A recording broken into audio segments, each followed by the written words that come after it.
be a choice if you have been conditioned to wear a veil from the age of 5, 6, or 7. I've been writing it in many media outlets how hijab was enforced in Kashmir. There was threats from militant organizations. There was kneecapping of girls. Some girls were acid attacked as well. There were pamphlets put out in front of beauty parlors that please close this down, and there were diktats issued, especially by the Daftaran Millat, that is one of the terror organizations. My mother, my parents' generation, my grandfather's grandparents' generation, they didn't have this burqa or hijab thing. Were they not Muslims? Are they not going to heaven for living a life of piety? This is an example of taqiyya that people should know, because they keep telling us rational Muslims that you are doing taqiyya. Taqiyya is when Khomeini kept lying to them for months and months and months that they will get the vote and they will be voting for a free constitution, they'll be voting for a progressive constitution. And in the end, after a few months, they realized that he was starting to jail his own dissenters. A few of us rational Muslims who do speak out, we're doing it at considerable risk of ostracism, risk of losing our jobs, risk of actually being killed as well. Hello, a very good evening.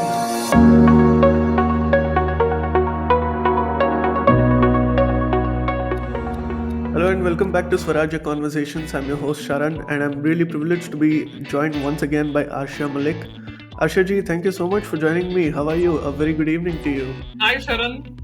Thank you for inviting me once more. I believe we are going to speak on a very important topic. Yes, we are. And it's not just an isolated topic because right now there's a revolution in Iran after the unfortunate demise of a young Muslim girl who refused to wear the hijab because it was her choice. But this is not the first time that these oppressive societies have seen such revolutions, and unfortunately, many of these reforms and revolutions start from one of the incidents of self-immolation or suicide, or one of the tragic deaths that actually happen.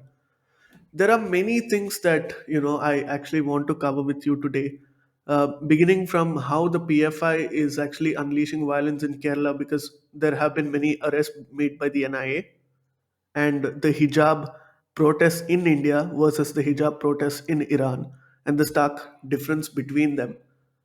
Many people, I think, I was particularly disappointed because while I was browsing through Twitter, there was a commonality in a sense that many people, irrespective of their ideological inclinations, they were celebrating one fact. The fact is that apparently this is a sign of freedom because women in Iran are today standing up for their freedom and they deserve what they want. But the wrong equivalent is that they're also saying women in India, if they choose to wear a hijab and they demand for it, even that is freedom. Okay, Sharan. I'd like to first of all correct one thing. Mahsa Amini, the Kurdish, Iranian who had come for a relaxation trip to Tehran, I believe. She didn't refuse. The thing was, she had a veil on, and only 2 or 3 strands of her hair were visible. Now, Iran mein, and many cities of Iran, there is something called Gashte Irshad, right? Ishad. They are the morality police, or I think in Arabic they call them the Mutabayin. They keep going around for these checks.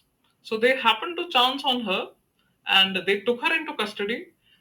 What happened in her forcible custody, we can only conjecture, because when she comes out and there is a video, she must have been badly beaten up, because she just collapses and goes into a coma. So this was not somebody who had come with a political purpose. This was not somebody who was an activist. This was just a girl who came for a pleasure trip to, from one of the Kurdish provinces to the city, and she was simply taken into custody by the morality police. Uh, Second thing, what you're talking about, the comparison of the protest in Iran today and what has been happening, all these months, the Karnataka hijab controversy and everything. I think Masih Alinejad, the wonderful activist from Iran, very brave activist, she made it clear on, I think, Miss Bharkadat's video that women in Iran are fighting for their choice. But it can't be a choice if you have been conditioned to wear a veil from the age of 5, 6, or 7, because that is not a choice. You don't have any choice. Absolutely. It's something that's just been told to you to do. And then with this message, this drilled message that you'll be going to hell, तो फिर choice कैसे हुआ, right? You've grown up in that whole thing, you've grown up in that atmosphere.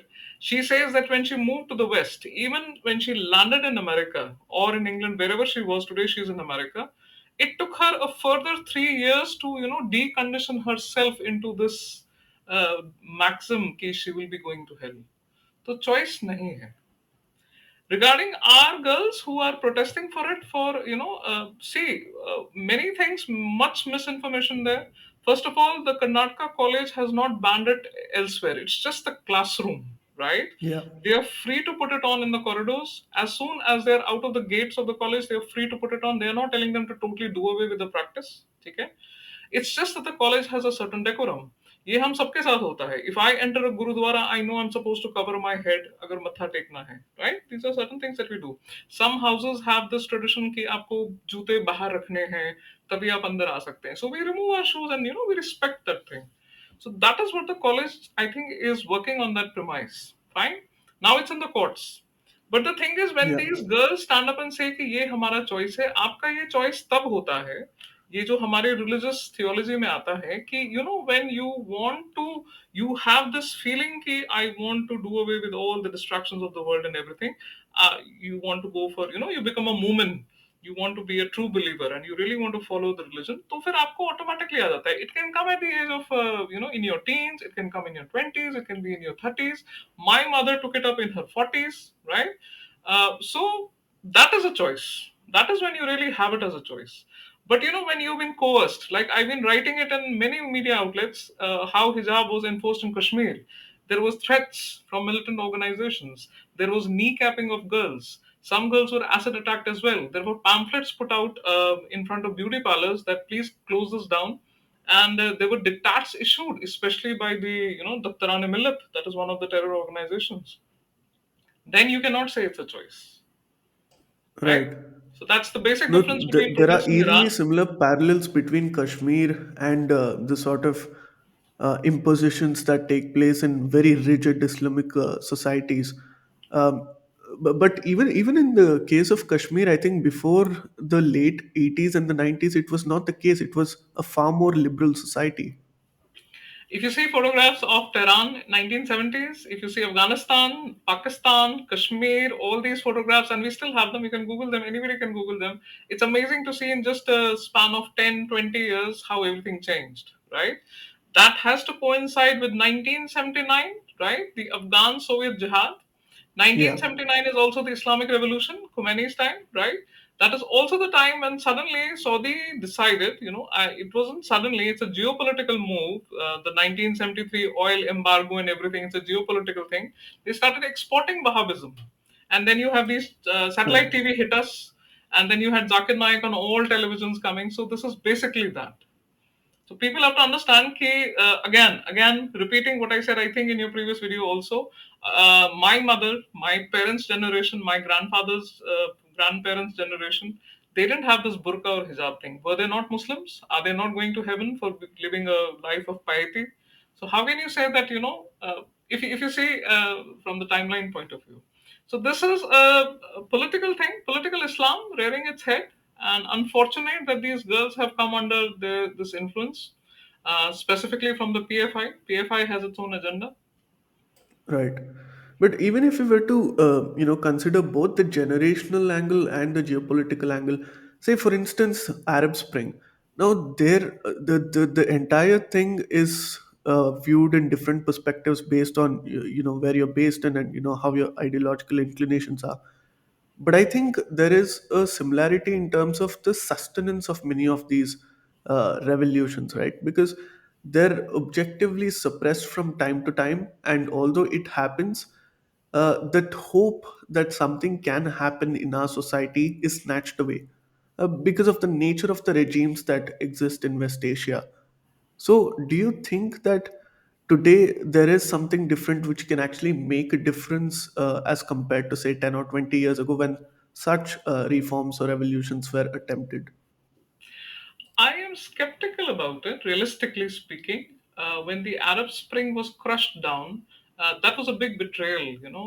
But then at the same time, you also have to understand that the West, especially the military-industrial complex, it controls a whole lot of these regimes and all. So everything again is geopolitical. How much benefit they have, and whether they would be willing to partnership with the Saudi government, Qatar government, Iran government. You know, all of these back deals are going on. So they really don't care what happens with the people. Arab Spring was more of disgruntled population. At the end, even if you are a pious Muslim, a pious Hindu, a pious Christian, all you want is good healthcare, right? You need roads and hospitals and schools. You need a better lifestyle. You need money. Economic has to improve. So all of these were disgruntled populations who didn't want the regimes, the dictators, the tyrants to continue, right?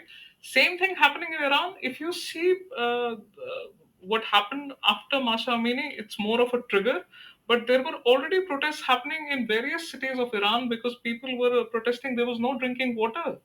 Healthcare facilities are not good. There was a lot of corruption amongst Right. the right. So all of this was already happening. What happened was Masha Amini's custodial murder triggered another revolution. You can see the videos coming out of Iran are very inspiring. You know, it's amazing the bravery that they are Yeah. showing against the Revolutionary Guard. But again, being skeptical that some Western power might interfere again, considering some back deals going on. So that is always there. That is always there. But so far as we can see, it's an organic movement. Yeah. I think it was a couple of years ago when one of the athletes was trying to visit Saudi Arabia and she refused to wear the hijab. And I think the Saudis did not allow her to participate. And there was a lot of backlash that, when you must visit a certain country, whether you agree with them or not, if they have a certain tradition and a law which is codified, you must oblige.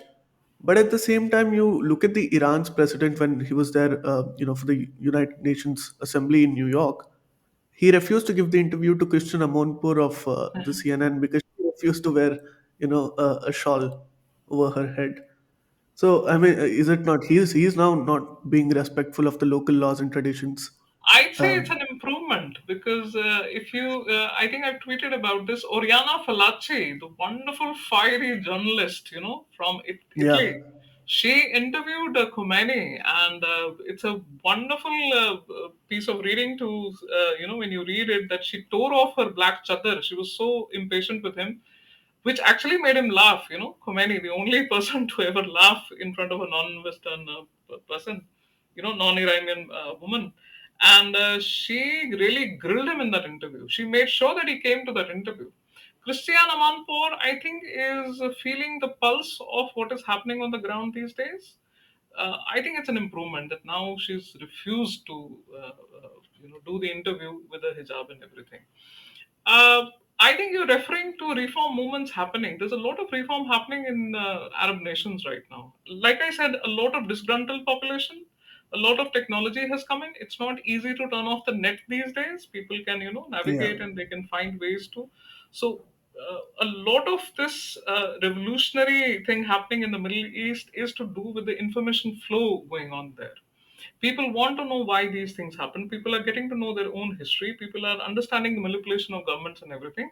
And people want to coexist because at the base of it all, everybody wants to coexist with their neighbors. Look at the line of countries now starting to recognize Israel. Bahrain has sent its ambassador, right? I think Qatar is sending its ambassador. Even Turkey meeting with the Israeli prime minister, right? yeah, In the recent UN meetings and everything. So, yes, reform is always there. People are always wanting to modernize. People are always wanting to have progressiveness. But अब देखना ये है कि किस हद तक middle east को manipulate किया जाएगा by the western powers again. yeah. It's all a part of information warfare that's going on out there, and somehow it's actually difficult to decode to a large extent of what exactly the intents are and how this is going to go in the future. But that let's just hope like for the like best for I'll, these I'll women. elaborate I'll elaborate Yeah, in 1979, the leftist intellectuals of Iran, I've written it in my article also, they actually invited Khomeini from Paris, to oust the Shah. yeah, The Shah was considered to be corrupt and of course a puppet of the Western powers, and his military police and his intelligence agency Savak had done a lot of, there is a massacre that they all keep referring to. and there's a cinema fire that they keep referring to. So the people were very angry, and the leftists actually invited Khomeini. But what happened was, and this is an example of taqiyya that people should know, because they keep telling us rational Muslims that you are doing taqiyya. Taqiyya is when Khomeini kept lying to them for months and months and months that they will get the vote and they will be voting for a free constitution, they'll be voting for a progressive constitution. And in the end, after a few months, they realized that he was starting to jail his own dissenters, right? So this happened in 1979. Today, if you see the videos coming out, they're actually chanting for the Iranian people are chanting for the Shah to come back, right? So people realized Right. over a course of period of these 30 years, 40 years, कि leftism, the solutions of left are not the solutions to go to. It has to be democracy. It has to be a liberal democracy. It has to be open Right. societies. It has to be harmonious coexisting societies where you do recognize that it's a multicultural world, Yeah. And there right? is some sort of inconsistency when it comes to, the left flirting with religion.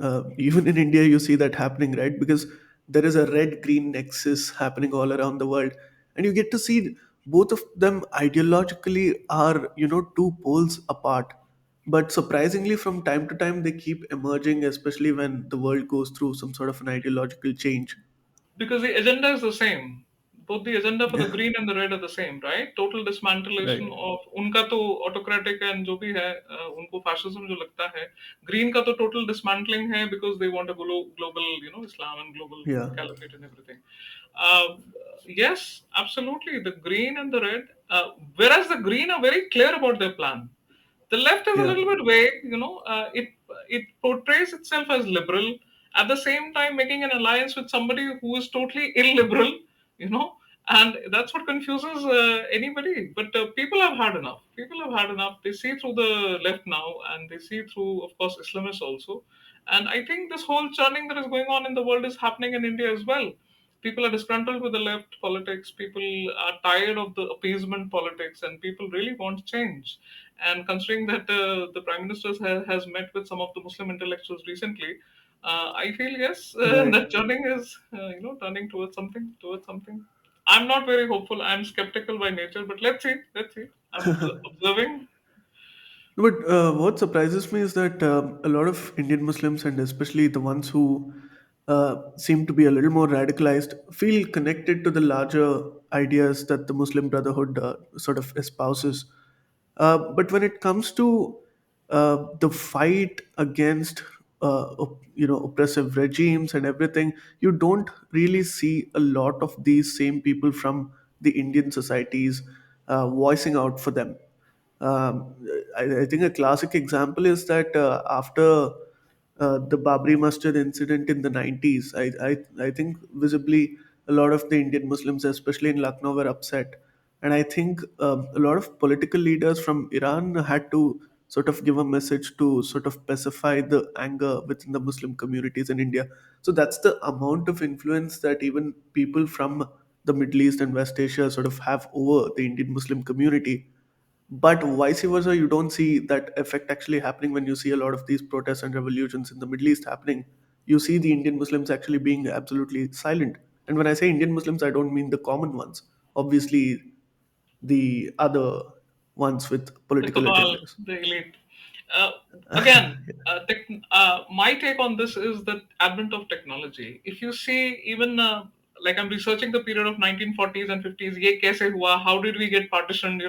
We all come up with the fact that there were many Muslims who were opposed to partition, लेकिन उनकी कोई voice नहीं थी, कोई say नहीं थी. And चूंकि ये वो जमाना है जब कोई technology या documentation इतनी ज्यादा नहीं है, so we assume that all Indian Muslims wanted Pakistan, right? If you hear of the Pasmandas today, they say that we are much more larger in number. And हमारा अगर वोट 1942 में लिया गया होता तो absolutely there would have been no question of Pakistan. Same thing, Abhi, we are not a major voice, rational Muslims, pro-India Muslims, patriotic Muslims, nationalistic Muslims, cultural Muslims, Indic Muslims. I love to call ourselves as Indic Muslims. हमारी कोई presence नहीं है ज़्यादा social media पे.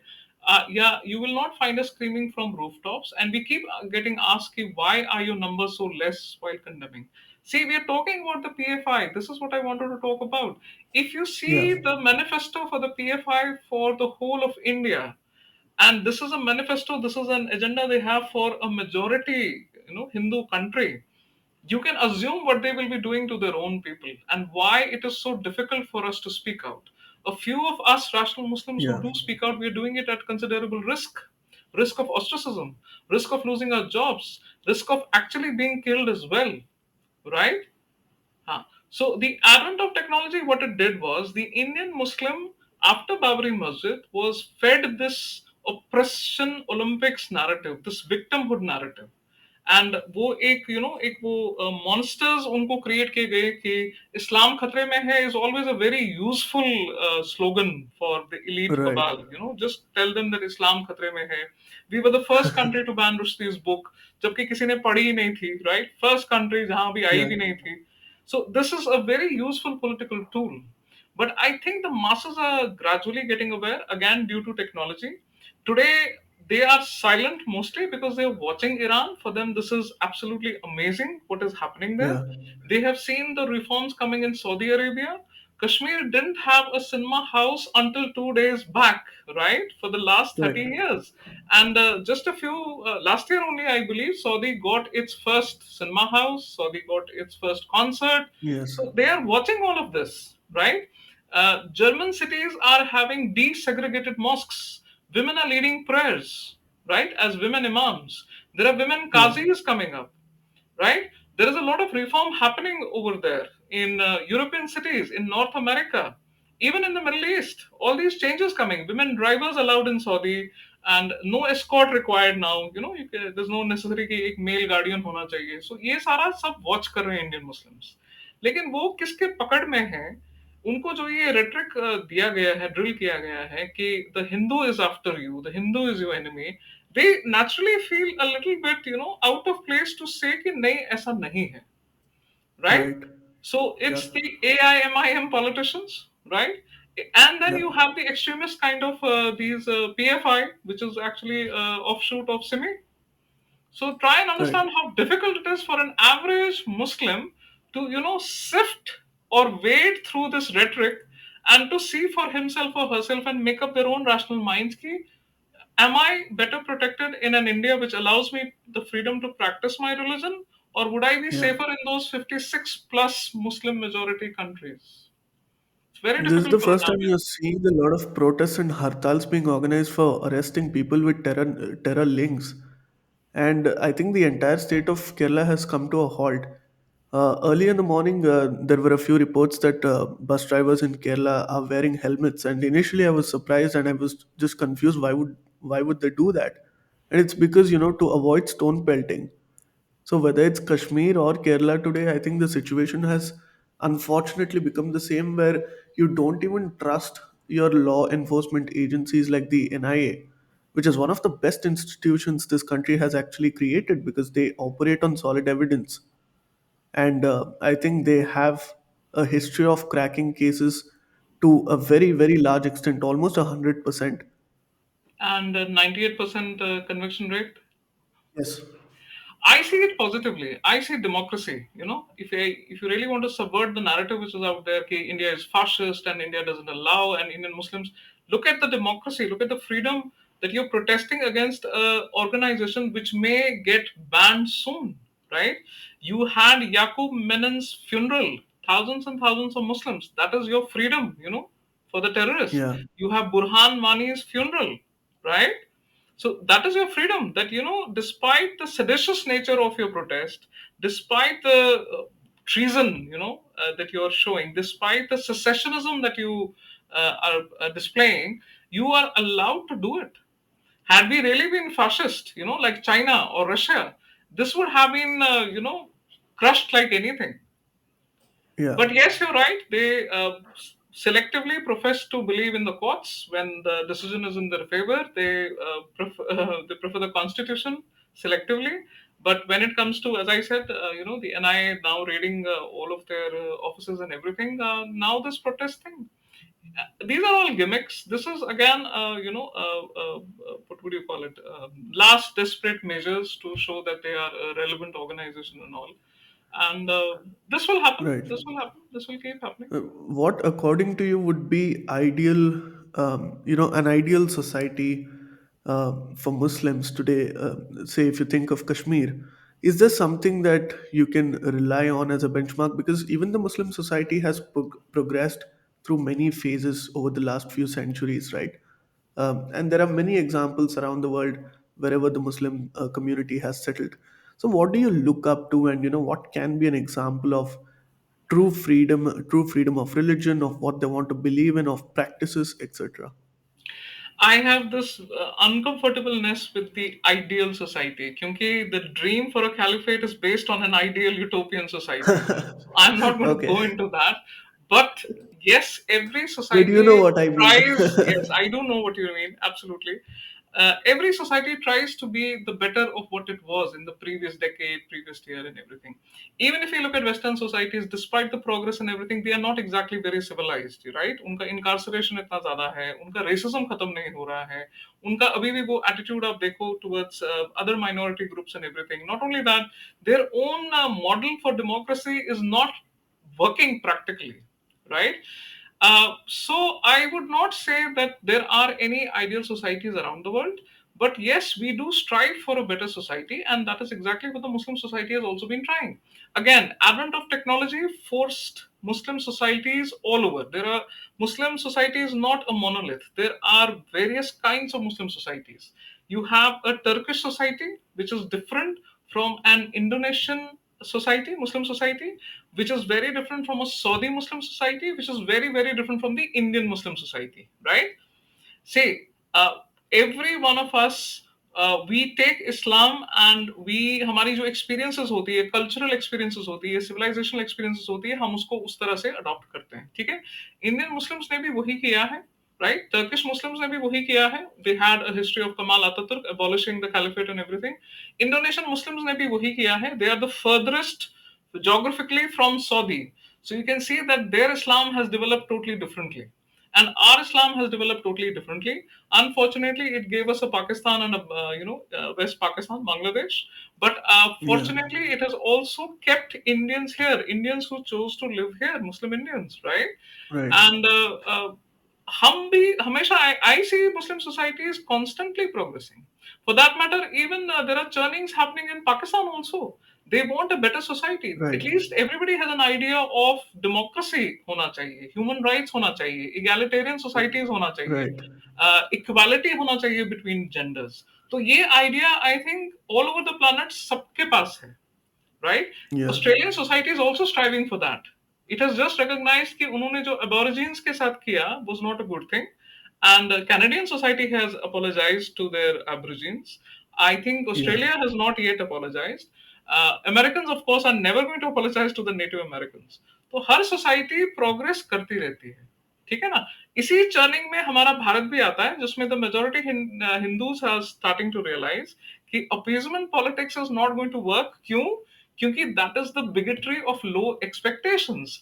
आप हर समय अगर सेक्युलरिज्म सेक्युलरिज्म करते रहेंगे और वो भी सारा ओनस मेजोरिटी पे है, तो माइनॉरिटी कब प्रोग्रेस करेगी?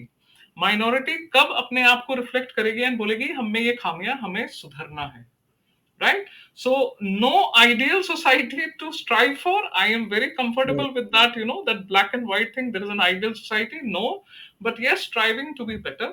And Indian Muslims have a long way to go. Arab Muslims are already on the path. European Muslims are being forced to do it, but Indian Muslims still have a long way to go. But still a lot of optimism, a lot of changes, yes. Very beautifully summarized, Arshia ji. Thank you so much for joining me today. It was a lovely conversation with you. Thank you, Sharan. Always a delight. Namaste. Always a delight talking to you. I was so fascinated. I watched our last episode. I rarely watch my own shows. It's weird. I don't know. I don't do it. But the last time we spoke, it was really, really eye opening, I must say. I'm glad that you call us for these talks because a civilized discourse is very, very important. And Anji. there's a lot of misinformation going around. There's a lot of, I understand the bias and the prejudice of the majority. Like, I'm trying my bit. I'm trying my bit. So, not, there are Indian It's really Muslims, brave of there's a what. silent majority which is very patriotic, very nationalistic. Unfortunately, हमारी voice नहीं है. लेकिन अब जब सबको ये समझ आ गया कि PFI कितना embedded है हमारी society में, सबको समझ आना चाहिए कि हम लोग क्यों बोल नहीं पाते. Right. It's very difficult. Very difficult. It's really brave of what people like you are doing, and more power to you. Thank you. Thank you so much for joining us today. And viewers, please do let us know what you thought about this. And if you have any questions for Arshia ji, do let us know in the comment section below, and we'll be engaging with her on another occasion very soon.